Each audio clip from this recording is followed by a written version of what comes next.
Right, morning everybody. It's a little bit of a difficult one, doing what I do for a living and then trying to do this 10 minutes, because a lot of it obviously revolves around the car, and without upsetting the hotel manager, it's a little bit difficult to kind of bring that in here and demonstrate that and show what we do.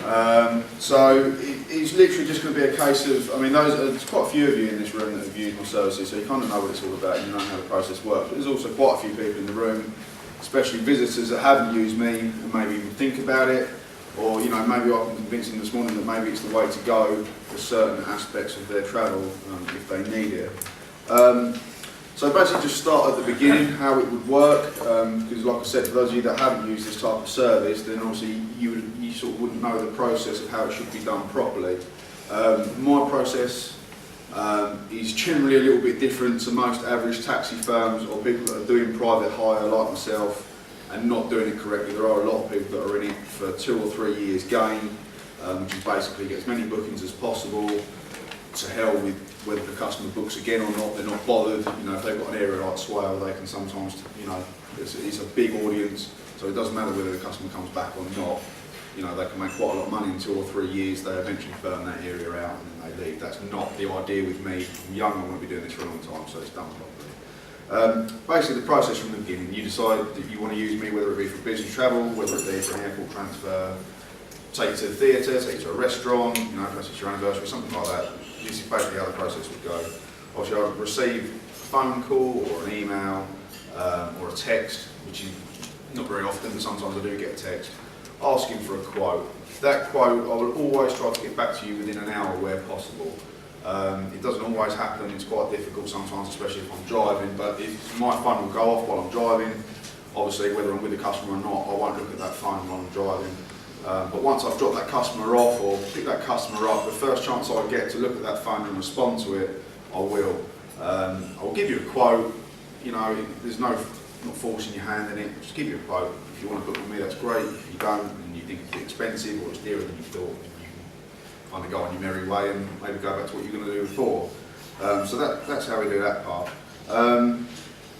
If you decide to book, where do we go from there? If the client wishes to book, whether it be for business trip, holiday transfer, theatre, whatever it may be, always ask for the following info: pick up address, postcode, how many people, the address of the venue, whether it be whatever it may be, desired time of arrival. There's no point me saying to you what time do you want to be picked up. That's why you're paying me. If you're going to decide and organise it all yourself, what's the point in paying me? I spend my life on the roads. Barry Morgan knows, we've had quite a lengthy chat at times. Just to give you an idea, I'm just in the process of selling the car I've got at the moment to replace it with a new one, and I've done 49,500 miles in a year, so I do spend my fair share of time on the road. So I'll ask for your desired time of arrival. That would then enable me to decide what time to pick you up. I will then suggest a time. That doesn't mean you have to go with it. It may not be convenient for you, but we can get there or thereabouts. Also, if it's an airport transfer, I'll ask for your flight numbers. That's quite important because, as Leslie will confirm, flights don't always go to plan. 9 times out of 10, they are early, not late. They're very rarely late. But either way, you need that flight number, or I need that flight number, so that I can check it on that day. So that if it's going to be 20 minutes early, half an hour early, or 2 or 3 or 6.5 hours, Leslie, late, then I can be there. And if I can't be there due to the fact I've got another job, this is the most important thing, I will always guarantee somebody will be there and you will be aware of who that person is, what car they've got, their mobile number, and that person that's picking you up will also have all of your details, so they'll then have your flight number, your mobile number, your address details, where you're going, what time, etc, so that even if I'm not there, everything still falls into place. You're aware of what's happening. The other driver that I'm now using is aware of what's happening, who you are and what the score is. So I can never say I will definitely be there, because if something changes like with Leslie's one, I then had to get another driver to pick up my other customer so I could facilitate picking up Leslie. But everybody was happy, everybody was aware, and of course the other gentlemen that I use, I've got 3 or 4 blokes that I use if I'm stuck in a situation. They're all very good and they're people that I trust and they're people that I have used, so I know what service they're providing. What happens after the booking? Contact the customer, etc., etc. The most important thing, and this is the one thing that a lot of customers comment on with me, is we've all been there, you know, they're okay for your short runs for a night out, but if you're being picked up early hours in the morning, late thing at night, we've all got neighbours. Generally we get on with our neighbours, not everybody. Now, if your neighbour, you know, has got to get up early for work or has got young kids, do you really want a taxi sitting away chugging outside for 10 or 15 minutes while you're all getting your bits together? I'll never do that. I will pull up outside and switch the car straight off.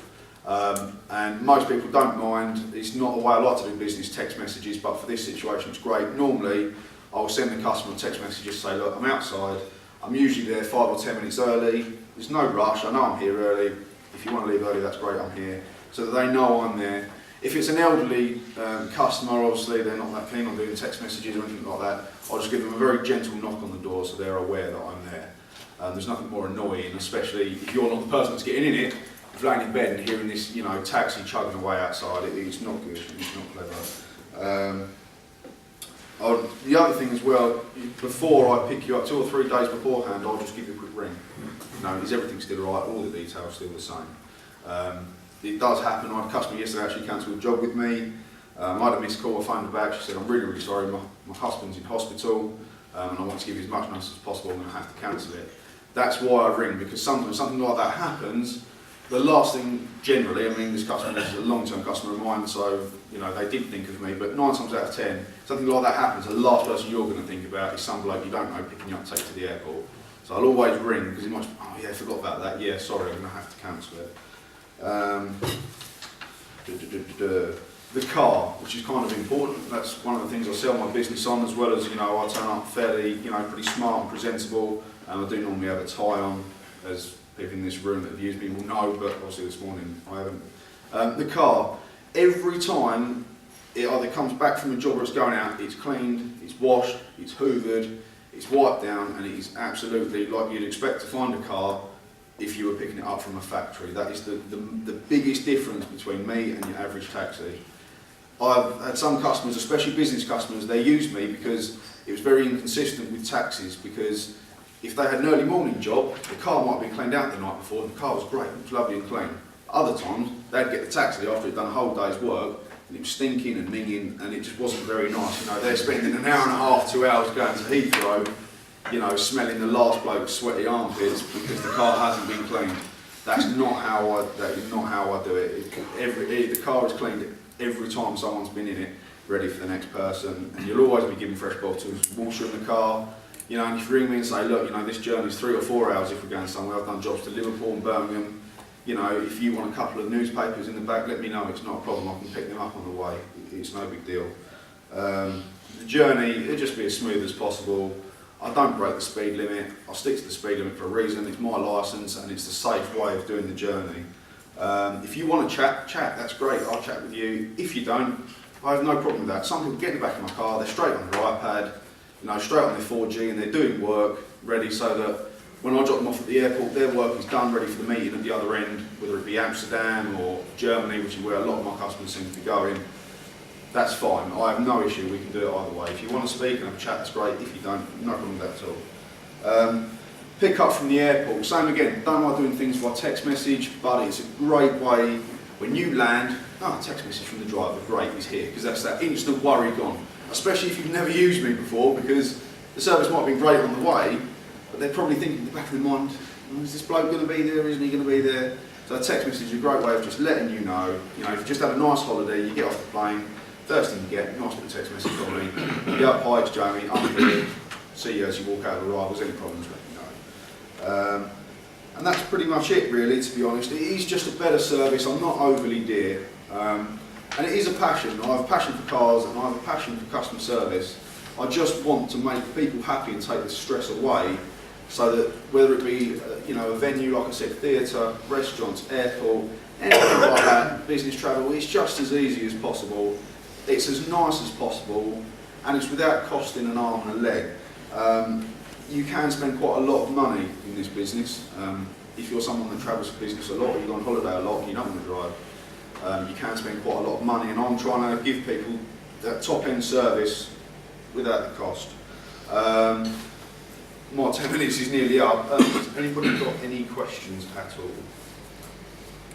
Please, fire away. Do you offer corporate accounts and do you take credit cards? Yep, I'm glad you said that because it was on the bottom of my list and I missed it out. Yes, you can do payment via cash, credit card, cheque. I can do 30-day accounts. I do have one customer who has a 60-day account, but that's purely because of the amount of work they give. I'd only do that, you know, you need to be pushing £1,500, £2,000 a month with me to be on a 60-day account. But any amount of work for a customer I can do on a 30-day account basis. It's not a problem. Any other questions? Fire away. Are your rates the same no matter what time? So for 2 or 3 in the morning? Yeah, my rates purely differ on the destination or the pickup address. You know, I mean, my prices, they're on the leaflet there, they're a from price, so that's this sort of area. But yes, I don't charge extra. The only days I charge extra for are Christmas Eve, Christmas Day, New Year's Eve and New Year's Day. And it's only an extra £10 each way. That is it. They're the only days of the year I charge extra. It makes no difference to me whether it's 2 o'clock in the morning or 2 o'clock in the afternoon. I'm not interested. It makes no difference price-wise. Any other questions? Yeah. Could I just say, what Jamie's missed is the effort he puts into something. You know, he ran a couple of bridesmaids about for my son's wedding a couple of weeks ago. It wasn't a case of just picking them up. He then took them on to the hotel afterwards. He said, well, I assumed I was going to do that. You know, that, as far as I was concerned, was an extra. But in between the service and the photographs, he actually ran a whole bunch of people backwards and forwards to the hotel. Because he thought he should do. You know, he helped people out. If you're going to use Jamie, there's a lot of extra effort goes into your trip. For that, I can only thank you. Excellent. Thanks, Barry. I'll wrap it up there because I know Mark wants to keep it. There is a testimonial here if anybody wants to read it. It's from Kingsley, so it's written quite well. It's